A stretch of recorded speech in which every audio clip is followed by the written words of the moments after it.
13 heures, bonjour à tous et bienvenue dans le journal de RTI 1 pour commencer les trois titres.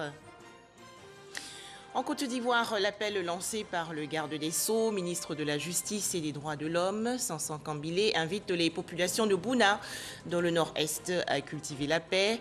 La région secouée récemment par des affrontements intercommunautaires entre Peul et Lobi. Toujours en Côte d'Ivoire, le lancement officiel du projet TIMO, travaux à haute intensité de main-d'œuvre. Plus de 5000 jeunes ruraux concernés par ce programme. Il s'agit pour le gouvernement d'offrir aux différents bénéficiaires des opportunités d'emploi salariés. Enfin, la République démocratique du Congo endeuillée, 22 civils ont été tués hier dans une nouvelle attaque contre un camp de déplacés dans la région nord-est. En Côte d'Ivoire, les populations de Bouna, dans le nord-est, exhortées à cultiver la paix, le vivre ensemble et la cohésion. Appel lancé récemment par le garde des Sceaux, ministre de la Justice et des Droits de l'Homme, Sansan Kambilé. La région avait été le théâtre d'affrontements intercommunautaires entre Peul et Lobi. Pour en parler, Herman Niamien. En mars 2016, un conflit entre éleveurs et agriculteurs à Bouna s'est mué en conflit communautaire, faisant de nombreux morts et des blessés, ainsi que de nombreux dégâts matériels. Après des médiations, les différentes communautés avaient pris l'engagement d'enterrer la hache de guerre. Et voilà que depuis la semaine dernière, les vieux démons de la division ont refait surface. Une affaire de braquage qui a fait un mort s'est encore transformée en conflit communautaire entre Lobi et Peul, faisant encore des morts, des blessés et de nombreux dégâts matériels. Le garde des Sceaux, ministre de la Justice et des Droits de l'Homme, lui-même fils de la région de Bunkani, informé, est venu s'imprégner de la situation et aussi pour appeler les populations à la retenue et à l'apaisement. Il y a eu 2016 où il y a eu de nombreux morts. On ne veut plus que cela se répète à Bouna. Et c'est ce message-là que je suis venu délivrer donc aux populations.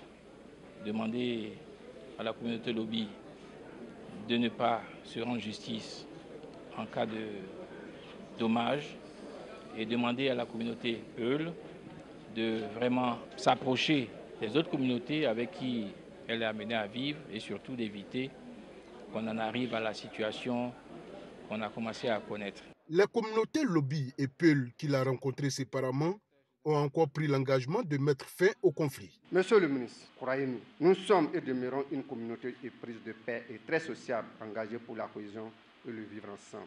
Nous continuons notre campagne vis-à-vis des nôtres et sommes prêts à participer à toute activité commune pour la paix et la cohésion sociale. Nous, on remercie quelqu'un qui a déplacé Abidjan à cause de nous. On les remercie beaucoup. Et on n'a qu'à trouver une solution ensemble. Comment on fait pour vivre ensemble? Nous avons la justice qui est là, qui fait son travail. Et nous avons les chefs communautaires qui peuvent aussi intervenir pour le règlement des conflits de façon traditionnelle. Nous, les élus, nous sommes là pour faciliter un peu toutes ces activités-là. Que les populations n'hésitent donc pas à nous contacter pour nous permettre de jouer notre rôle. À l'issue des différentes rencontres, le garde des Sceaux, ministre de la Justice et des Droits de l'Homme, a instruit les autorités administratives et politiques de Bouna à poursuivre les échanges avec les différentes communautés pour éviter d'autres affrontements. À son arrivée à Bouna, Sansan Kambilé s'est d'abord rendu chez le roi du Bunkani, Sa Majesté Niguel Bliman, afin de lui présenter sa civilité. Un tout autre sujet à présent. Quelle est la place des femmes dans la vie politique ivoirienne? Quels sont les enjeux de la participation de ces femmes à la vie politique? Des questions au centre d'un atelier organisé il y a quelques jours dans la commune du Plateau par la chaire UNESCO aux femmes et pouvoirs de décision. Noël Dagnogo et Didier Nguessan. 12,5% à l'Assemblée nationale, 19,2% au Sénat et 11,37% aux conseils municipaux. Ces taux représentatifs des femmes aux instances de décision en Côte d'Ivoire montrent que, malgré les efforts du gouvernement, l'égalité des genres reste encore un défi à relever.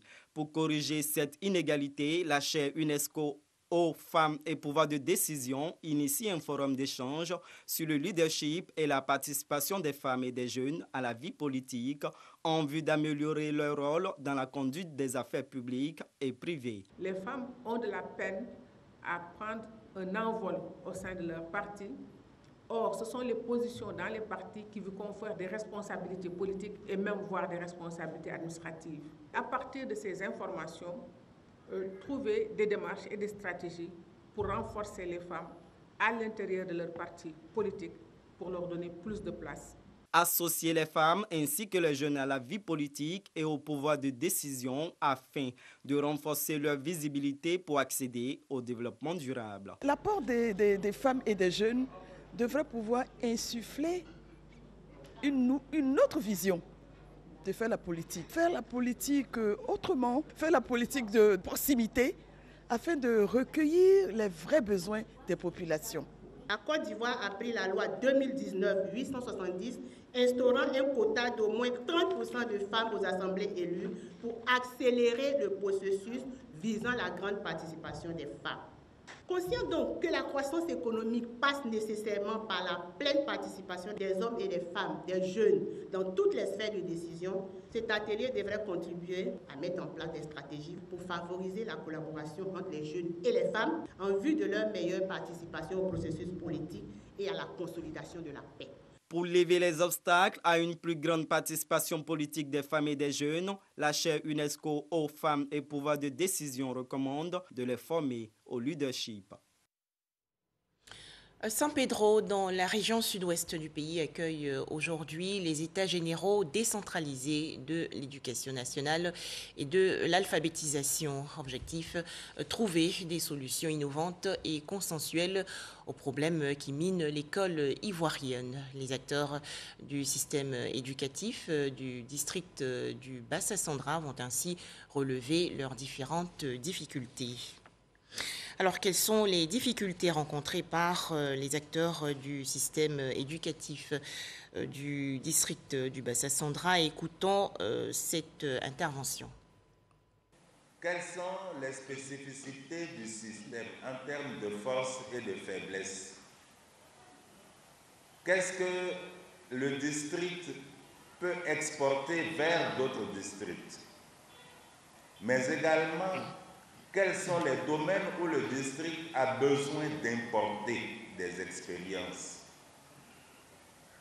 Et enfin, il sera question de voir au plan national qu'est-ce qui doit changer, qu'est-ce qui doit être corrigé. Les travaux qui démarrent ces jours sont d'une importance capitale. En effet, le gouvernement attend les rapports des districts autonomes afin d'organiser les assises nationales des États généraux de l'éducation nationale et de l'alphabétisation. D'où l'intérêt du présent atelier de réflexion qui s'ouvre. Deuxième titre de ce journal, le lancement officiel le 26 novembre dernier du programme national des travaux à haute intensité de main-d'œuvre. Le projet TIMO, estimé à environ 4 milliards de francs CFA, concerne plus de 5000 jeunes ruraux. À travers ce programme, le gouvernement veut leur offrir des opportunités d'emploi salarié. Le ministre Touré Mamadou, en charge de la promotion de la jeunesse et de l'insertion professionnelle, Miss Belmondogo de la solidarité et de la lutte contre la pauvreté, Alain Richard Donvailly, ministre des Eaux et Forêts, sont les porteurs de la bonne nouvelle que reçoivent en premier les jeunes de Galébrie. Le gouvernement relance le programme national TIMO, travaux à haute intensité de main-d'œuvre au bénéfice de 5477 jeunes. Une nouvelle offre d'emploi et opportunités offertes aux jeunes inéligibles aux emplois salariés. À partir donc de lundi, donc je demande à tous les jeunes d'aller s'inscrire dans les sous-préfectures, d'aller s'inscrire auprès des plateformes donc de services, d'aller s'inscrire dans les guichets donc de l'agence emploi jeune, d'aller s'inscrire au sein des antennes régionales de l'agence emploi jeune ou d'aller s'inscrire dans les mairies. Ce sont 3 milliards 150 millions de francs CFA que l'État de Côte d'Ivoire met à disposition des jeunes. Résultat du 3e C2D, signé entre la Côte d'Ivoire et la France. Ce projet Timbo, nouvelle version, vise spécialement les jeunes des zones rurales, comme Galébré, village de la sous-préfecture de Guébérois dans le département de Gagnoa. Les travaux à réaliser varient d'une région à une autre et portent sur l'entretien des pistes rurales, le balayage des rues, le curage des caniveaux, le revêtement des façades des édifices publics, l'aménagement et l'entretien des espaces verts dans les marchés et gares routières, le nettoyage et l'entretien des plages. Les ministres Miss Belmont Dogo et Alain Richard Donvaï exhortent les jeunes de Côte d'Ivoire à saisir cette nouvelle opportunité qui leur est offerte. Le programme Timo va permettre donc de donner un salaire aux jeunes pendant 6 mois. Mais vous les jeunes, prenez-vous aussi au sérieux? J'insiste sur la nécessité pour nos jeunes de s'engager dans la politique, mais une politique qui leur offre des perspectives pour leur propre autonomisation et pour le développement du pays. La frange de 21 à 40 ans de cette jeunesse de Galébré a reçu sans permis de conduire. La nouvelle version Timbo les concerne également. L'activité de ce Timbo, nouvelle version qui devrait démarrer le 20 décembre prochain, va durer 6 mois pour un salaire mensuel de 55 000 francs CFA. Toujours en Côte d'Ivoire, 60 millions de francs CFA remis récemment à 14 organisations de la société civile de la région du Gontougo dans le nord-est. Il s'agit du projet d'appui au développement économique et écologique des territoires ruraux. Les explications détaillées, Alexis Ouedraogo. Le Fonds d'appui aux initiatives des organisations de la société civile veut renforcer leur capacité à participer au dialogue avec les pouvoirs publics et au développement régional avec des subventions allant de 2 à 5 millions de francs CFA. On est très contente de recevoir cette somme par le président du conseil régional de Bondoukou. Je viens de recevoir un chèque de 5 millions de la main du conseil régional de Bondoukou. Nous œuvrons dans le domaine du reboisement. Et c'est un sentiment de joie, de satisfaction pour nous. Je voudrais vraiment dire merci aux autorités qui ont œuvré afin que nous puissions rentrer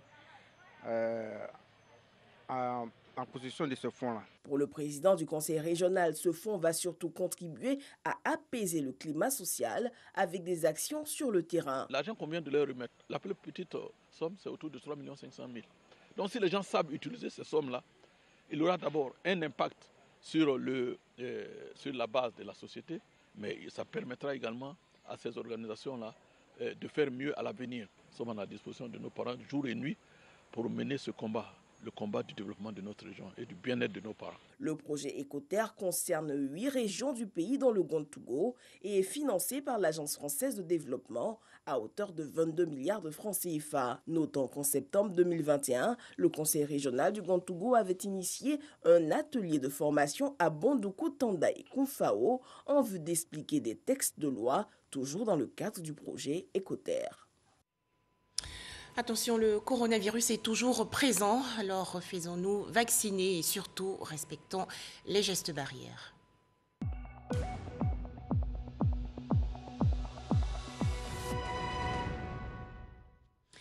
Les chiffres du coronavirus en Côte d'Ivoire. 4 nouveaux cas malheureusement enregistrés hier par le ministère de la Santé, de l'Hygiène publique et de la couverture maladie universelle. Le pays compte à présent 61 708 cas confirmés de coronavirus, 60 702 personnes guéries, 704 décès et 302 cas actifs. À noter que le 27 novembre dernier, 28 277 doses de vaccins ont été administrées, soit un total de 4 418 958 doses du 1er mars au 27 novembre 2021. La Côte d'Ivoire également dans la lutte contre la fistule obstétricale. Les professionnels des médias ont participé récemment à une rencontre à Bouaké dans le centre du pays, une initiative du Fonds des Nations Unies pour la population. Les détails, Léon Brou de RTI Bouaké. Elle porte un vase pour ses urines, En attendant les 21 jours pour le test clinique devant fortifier son médecin traitant, elle a jugé continente et définitivement guérie de la fistule. Mais 48 heures seulement, Kadjoa a subi une intervention chirurgicale et comme les autres ex-porteuses de fistule, déjà elle sent à nouveau le besoin d'uriner. Ça va, pipi là, ça va. Je sens que pipi me sert. Il a été opéré le jeudi.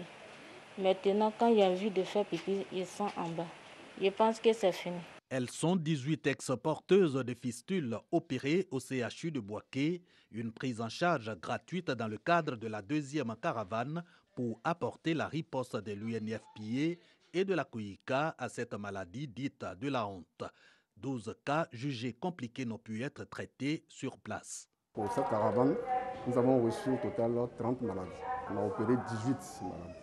Il y a eu d'autres malades qui ont été ramenés à Bodo pour leur prise en charge.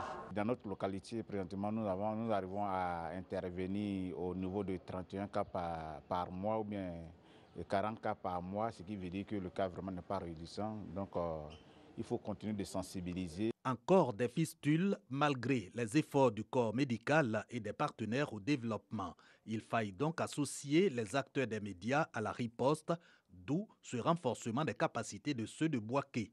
Les facteurs à risque et les conséquences des fistules passées en revue. La cause majeure, c'est l'accouchement dystocique, l'accouchement difficile, le travail prolongé.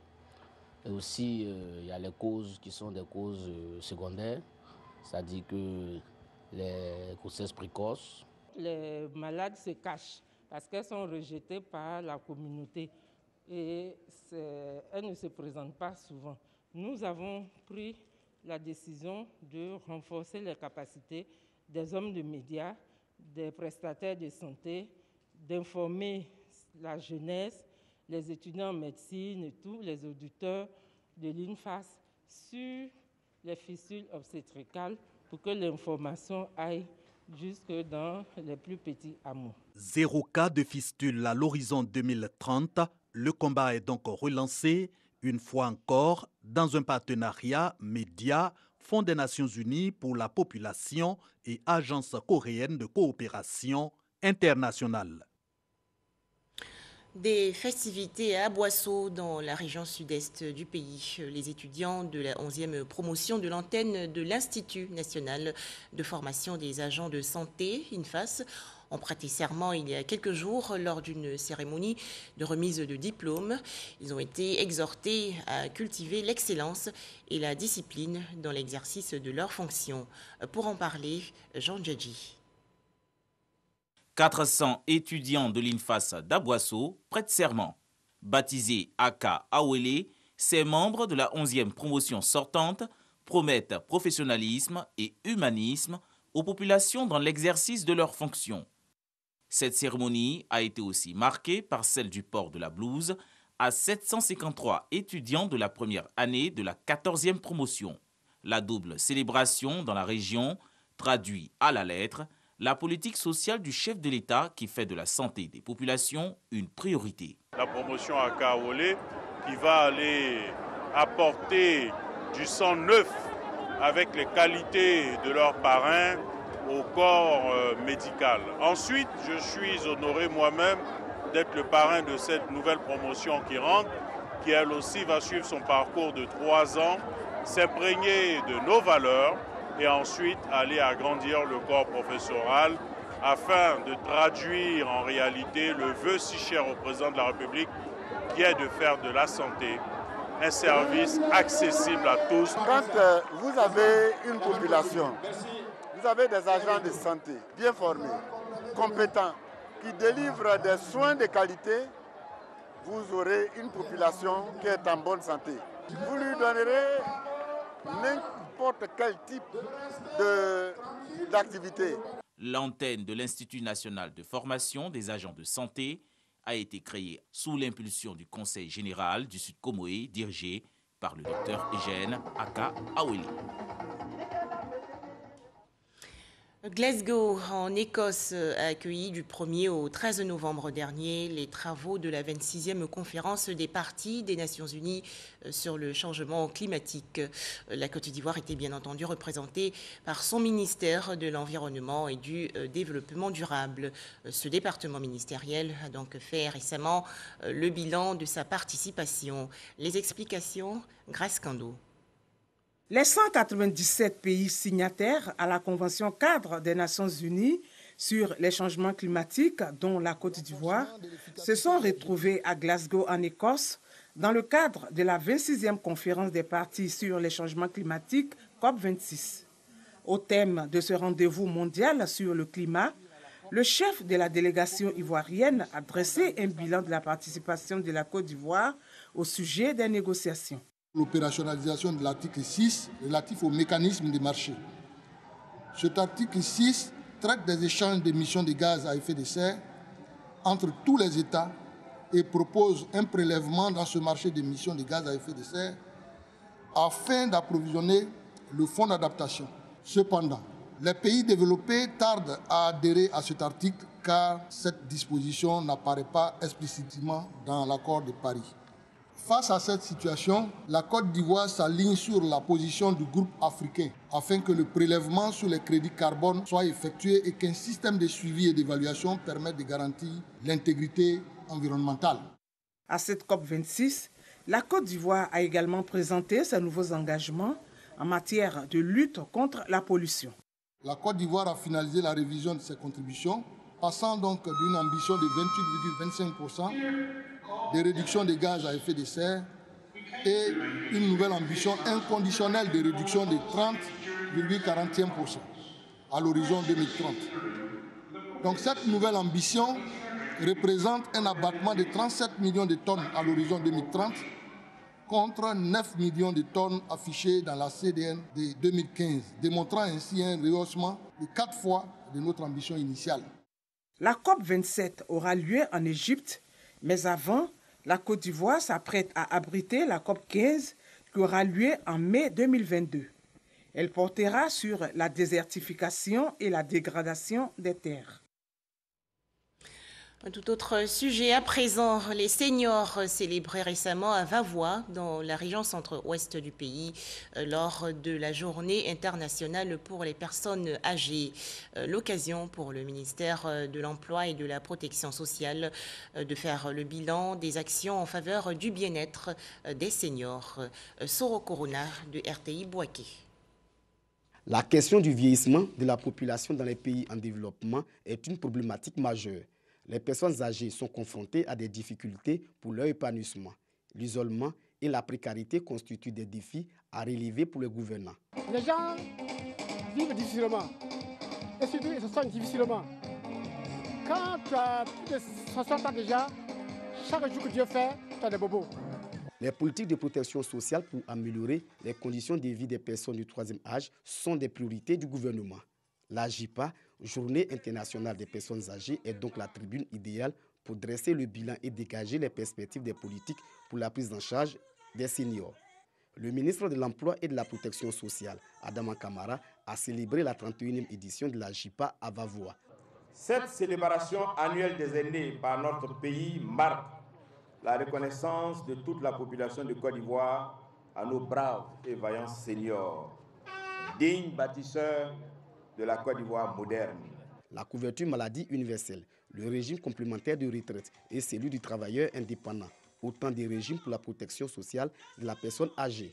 Il s'agit en premier de la mise en œuvre effective de la couverture maladie universelle pour faciliter l'accès aux soins de santé à moindre coût à toutes les populations résidant en Côte d'Ivoire. Le gouvernement a institué le régime social dénommé RSTI, régime social des travailleurs indépendants, dont l'objectif est de servir des prestations aux bénéficiaires en cas d'accident, de maladie, de maternité pour les femmes et bien entendu de retraite.